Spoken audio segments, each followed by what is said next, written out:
Srikalahasti TDP అభ్యర్థి సుధీర్ రెడ్డిపై కత్తితో హత్యాయత్నం. శ్రీకాళహస్తిలోని బహదూర్పేటలో ప్రచారంలో ఉండగా ఘటన. రాజకీయాల్లో ఒకరిపై ఒకరు మాటలతో దూషించుకోవడం సహజం. కానీ అది నేటి రాజకీయాల్లో ప్రత్యక్షంగా దాడులు చేసే స్థాయికి వచ్చింది. వివరాల్లోకి వెళ్తే టీడీపీ నేత బొజ్జల సుధీర్ రెడ్డిపై ఓ వ్యక్తి హత్యాయత్నానికి ప్రయత్నించినట్లు కార్యకర్తలు ఆరోపిస్తున్నారు. తెలుగుదేశం పార్టీ శ్రీకాళహస్తి అభ్యర్థి బొజ్జల సుధీర్ రెడ్డి ప్రస్తుతం నిందితుడు పోలీసుల అదుపులో ఉన్నాడు. అతడిని వైసీపీ సానుభూతి పరుడు మహేష్ కుమార్గా గుర్తించారు. శ్రీకాళహస్తిలోని 5వ వార్డ్ బహదూర్పేటలో సుధీర్ రెడ్డి ప్రచారంలో ఉండగా ఆయనతో సెల్ఫీ దిగాలని ఉందని టీడీపీ శ్రేణులను మహేష్ కుమార్ అడిగాడు. అతడు మద్యం తాగి ఉండడంతో అనుమానించి పరిశీలించగా చేతిలో కత్తి ఉండడం గుర్తించిన వెంటనే అతడిని పట్టుకొని పోలీసులకు అప్పగించారు. అయితే సుధీర్ రెడ్డిని హత్య చేయాలని ఆ వ్యక్తి వచ్చాడంటూ టీడీపీ వర్గాలు ఆందోళన వ్యక్తం చేస్తున్నాయి.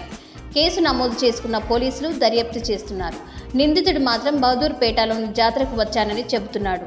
మరి కత్తి దేనికోసం అని అడగ్గా భద్రత కోసం అని ఆ వ్యక్తి చెప్పడం అనుమానాలకు తావిస్తోందని, అతడిపై కఠిన చర్యలు తీసుకోవాలని టీడీపీ కార్యకర్తలు కోరుతున్నారు.